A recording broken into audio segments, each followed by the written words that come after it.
Bienvenue en Bresse où se déroulent chaque fin d'année 4 concours qui célèbrent les fameuses volailles aux pattes bleues et au plumage blanc immaculé, les Glorieuses de Bresse. Sur la commune de Montrevel-en-Bresse, le domaine du Souget s'étend sur 35 hectares avec une ferme classée datant de 1460 et aménagée en musée du terroir. À côté de la ferme, Gaël a repris un élevage de poulets de Bresse en 2022. J'élève 7000 poulets sur 11 hectares de parcours herbeux, donc de prés et de haies bocagères. La durée d'élevage de mes volailles est d'environ 5 mois. Ils arrivent sur l'exploitation à un jour. Je les installe bien au chaud, je fais ma mère poule, donc je leur mets des chauffages, ils ont tout ce qu'il faut pour manger, pour boire, et je les surveille régulièrement pour vérifier que tout va bien et qu'ils grandissent normalement. Au bout de 35 jours, ils ont plus que doublé de taille. Ils ont pris un joli plumage blanc qui leur permet d'être protégés de l'eau et du froid. Donc ils peuvent commencer à sortir. Donc à partir de ce moment-là, on les ouvre et on les laisse gambader et aller se nourrir à l'extérieur. Il y a des spécificités en élevage de volailles de Bresse, c'est qu'on est très polis nous autres éleveurs, donc on frappe à la porte avant d'entrer dans les poulaillers. C'est ce qui permet de mettre les animaux en état d'attention, ils savent qu'on arrive et du coup ils n'ont pas peur quand on ouvre la porte, ils savent que c'est l'éleveur qui est là et qui vient s'occuper d'eux. Cathy Mondon, porte-parole du comité interprofessionnel de la volaille de Bresse, nous dévoile les particularités liées à cette appellation. Déjà, la volaille de Bresse, il faut savoir que c'est une appellation d'origine protégée, donc une AOP, ou aussi on peut parler d'AOC, une appellation d'origine contrôlée. Donc 3 piliers essentiels concernant l'appellation, eh bien, c'est une zone géographique, un territoire bien délimité sur 3 départements, pas en entier, mais trois parties des départements, donc la Bresse jurassienne, la Bresse de la Saône-et-Loire, la Bresse de l'Ain. Donc 3536 km². C'est pas très grand, mais ça suffit pour élever de belles volailles de Bresse. Ça, c'est le premier pilier. Deuxième pilier, ça va être la partie savoir-faire historique, qui est essentielle, puisqu'on retrouve des écrits de la volaille de Bresse depuis le 15e, 16e siècle. Hyper important, cette tradition, le roulage de la volaille de Bresse, l'emmaillotage. Et le troisième pilier, eh bien, ça va être la production. Énormes éléments qui constituent l'ensemble de la production et qui sont écrits, régis par un cahier des charges strict. Combien d'éleveurs sont répertoriés en Bresse ? Aujourd'hui, on a 126 éleveurs et on produit à peu près un peu moins de 800 000 volailles sur ces 3500 km². Et comment reconnaître une vraie volaille de Bresse sur les étals ? Eh bien, c'est assez facile. Elle a ce qu'on appelle des marques de noblesse, ces marques d'identification. Alors, la première va être à la patte gauche, où on trouve le nom de l'éleveur et la commune de production.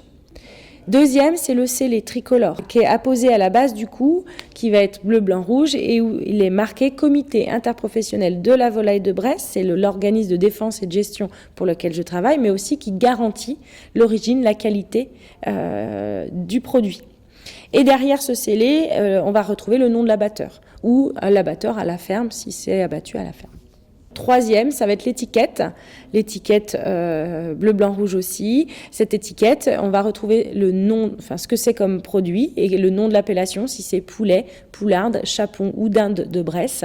Si le produit est effilé ou prêt à cuire, c'est-à-dire effilé, il a encore la tête, les pattes et à l'intérieur, on a retiré uniquement l'intestin. On va retrouver l'intégralité des abats. Donc la volaille va être à finir de préparer. Ou prête à cuire, et comme son nom l'indique, elle est prête à cuire, donc prête à mettre au four. Et là, on a enlevé les abats, enlevé la tête, enlevé les pattes. Et dernière marque d'identification, qui est présent uniquement sur poularde, chapon et dinde, ça va être le sceau. Le sceau qui va garantir que la volaille, elle a bien été agréée, elle a bien été contrôlée et que c'est une volaille fine, une volaille grasse. Et donc le sceau va être accroché avec le scellé au niveau du cou. Mais quelle est l'origine de l'emmaillotage ? Les femmes bressanes, à l'époque, elles transportaient leurs volailles sur les marchés, ce qui permettait en fait de faire un peu de beurre dans les épinards. Elles faisaient des belles volailles qu'elles vendaient pour acheter tout ce qu'elles ne produisaient pas sur la ferme. Et puis, de plus en plus, les femmes, elles se sont fait connaître avec ces belles volailles bien grasses, bien rondes. Et donc, petit à petit, elles allaient de plus en plus loin. Et au fur et à mesure des années, pour protéger ces volailles, qu'est-ce qu'elle faisait? Elle les mettait dans un torchon.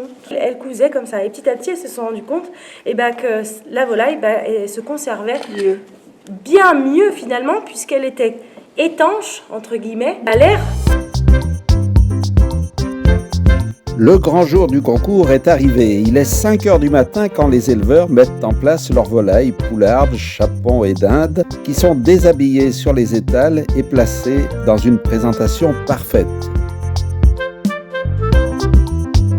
Alors que les éleveurs mettent une dernière main à la préparation de leurs volailles, nous avons besoin d'en savoir un peu plus sur ce concours. Les catégories phares, c'est les lots de chapons et poulardes de Bresse. Donc vous reconnaîtrez les chapons avec leur ruban bleu, les poulardes avec leur ruban rose. On a des catégories espoirs, donc c'est les jeunes éleveurs qui viennent de s'installer et qui participent pour leurs premières années au concours. Les espoirs ont des rubans bleu, blanc, rouge. Ils peuvent participer dans les 5 premières années au concours dans la catégorie espoir, puisque c'est un vrai savoir-faire, une maîtrise qu'il faut acquérir. Donc forcément, les premières années, les jeunes ne peuvent pas participer dans la cour des grands, entre guillemets, et donc ils ont besoin d'entraînement.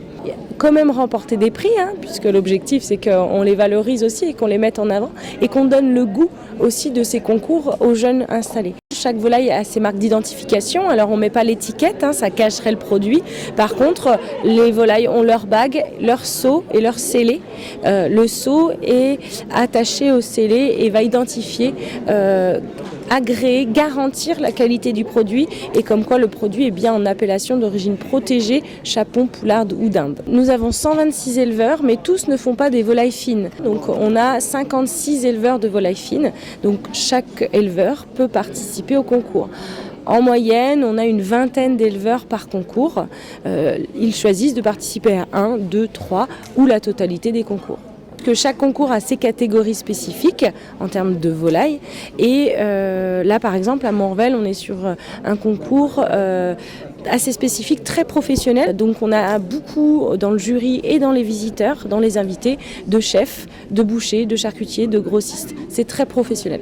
Alors on a 2 concours, on va dire les 2 plus gros concours qui sont Bourg-en-Bresse et Louhans.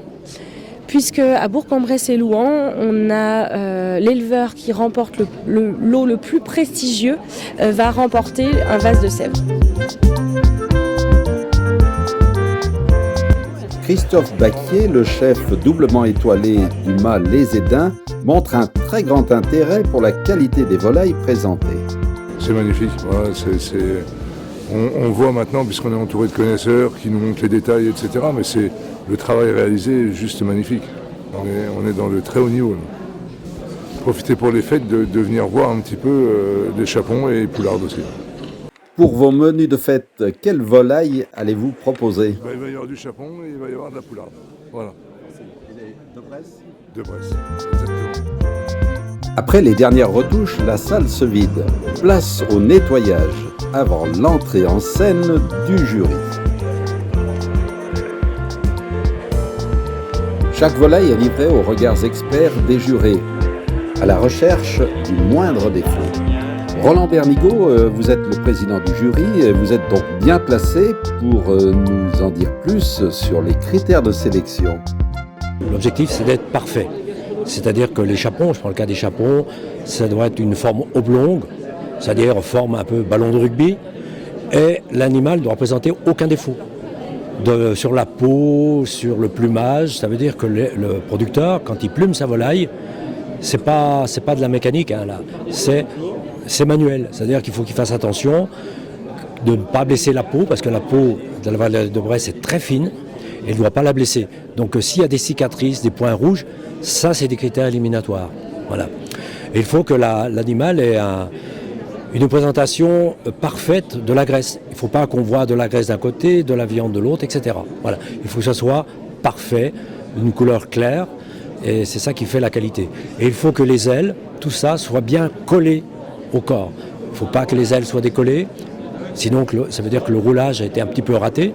Et l'objectif du roulage, c'est de mettre le gras dans la volaille, tout autour de la volaille, autour des muscles. C'est-à-dire qu'on le voit, mais bien entouré. Ce qu'on appelle un petit peu le persillé. C'est-à-dire quand on fait cuire, quand on l'a, on ne voit pas très peu le gras, mais on sait qu'il est à l'intérieur, quoi. Voilà. Mais c'est tout un art. On n'a pas le grand prix d'honneur comme ça. Hein. C'est-à-dire c'est des années et des années de travail, voire de génération à génération. Et l'objectif, c'est que ça se perdure, quoi. Et là, on est vraiment sur des produits de qualité, quoi, même de haute qualité, on pourrait dire comme ça. L'élevage, il est fait... c'est pas des poulets de 40 jours, quoi. C'est des poulets de 140, 160 jours. Les chapons, c'est beaucoup plus. Les poussins de chapons que vous avez ici, ils sont nés en février. Les poulardes, elles sont nées au mois de juin. Un poulet de Bresse, lui, il a, on va dire, 4 mois, 5 mois. Voilà. Vous voyez que là, c'est pas la même notion de temps, quoi. Donc il faut du temps, voilà. Et ce qui permet d'avoir une chair ferme. Plus votre poulet est jeune, moins il a de goût et moins la chair se tient, quoi. Voilà. Vous mangez du poulet, c'est tout, mais vous dégustez pas, quoi. Personnage emblématique dans le département de l'Ain, le chef triplement étoilé Georges Blanc préside le comité interprofessionnel de la volaille de Bresse. Alors Georges Blanc, les Glorieuses sont toujours un rendez-vous important pour la région? C'est le temps fort de la vie bressane, avec ces Glorieuses qui se perpétuent et qui ont traversé 3 siècles. Depuis 1862, vous imaginez? Donc les gens de cette région sont très attachés à la qualité du produit et vous allez voir, chaque année ça amène beaucoup de monde et on assure la pérennité de ce bel événement qui résonne au-delà de notre département, au-delà de notre pays même. Il y a une relève qui se fait dans les exploitations familiales, puis il y a aussi des gens qui de l'extérieur reçoivent une formation et peuvent produire la volaille. On compte beaucoup aussi sur ces gens-là, des passionnés aussi. La passion permet tous les dépassements. Sans passion, point d'élévation. Le chapon, c'est plutôt à la broche, hein, ou au four si vous voulez. La poularde, c'est plus pour aller dans un consommé ou dans une sauce. Parce que je préfère la cuisse dans la volaille. C'est la cuisse que je préfère. Mais dans la poularde, je préfère le blanc parce que la cuisse est un peu ingrate. Sujet féminin, une poitrine plus opulente, c'est normal. Et il faut des sauces. Moi, je suis un adepte de la qualité des sauces. Donc la sauce, c'est ce qui donne l'émotion dans un plat. Vous pouvez avoir des bons produits, mais si la sauce n'est pas à la hauteur, ne pas perdre beaucoup d'intérêt. C'est ce qui donne l'émotion. Maintenant que les Glorieuses ont livré leurs secrets, voici quelques suggestions pour cuisiner une savoureuse volaille bressane. On a un plat traditionnel en Bresse puisqu'on a aussi d'autres appellations laitières qui sont crème et beurre de Bresse. Et donc voilà, un bon poulet de Bresse à la crème de Bresse, au vin jaune, parce qu'on a nos amis jurassiens qui sont pas très loin non plus, avec des morilles, quoi. C'est le plat traditionnel extraordinaire. Alors moi je dis souvent, un poulet rôti, pour qu'il soit bien cuit, on ne le met jamais dans le sens où on l'achète. On le met d'abord sur la cuisse, parce que c'est les cuisses qui vont cuire plus longtemps. On retourne, donc on laisse une demi-heure, 3/4 d'heure. On l'arrose bien avec son jus de cuisson, hein. Une poularde, un chapon se suffit à eux-mêmes, donc le jus de cuisson suffit. On le retourne, voilà. À peu près, on dit 45 minutes par kilo. À quelle température vous faites? Pas trop fort. Alors il y en a qui vous diront vive d'un coup et puis après on baisse. Moi pas trop fort, je l'agresse pas, 180 degrés. Pour vraiment sentir la saveur d'un poulet, la meilleure des solutions, c'est de le manger rôti, puisque c'est comme ça qu'on sent vraiment tous les arômes et les textures de chair. Après, moi qui suis éleveuse et qui en mange régulièrement, eh bien, je suis comme tout le monde, j'aime bien varier les plaisirs. Donc j'en fais au barbecue en marinade, j'en fais en poulet à la crème. Enfin, ce que j'aime, c'est la diversité, en fait. Le poulet de Bresse, on peut en manger tous les jours et avec 1001 recettes. Et on est toujours content, puisque quand on a un aliment qui est bon, dont on a pris soin, et ben n'importe comment qu'on le cuisine, on se fait plaisir en le mangeant, en fait, tout simplement. Il reste à choisir entre chapon, poularde ou dinde de Bresse pour festoyer en fin d'année.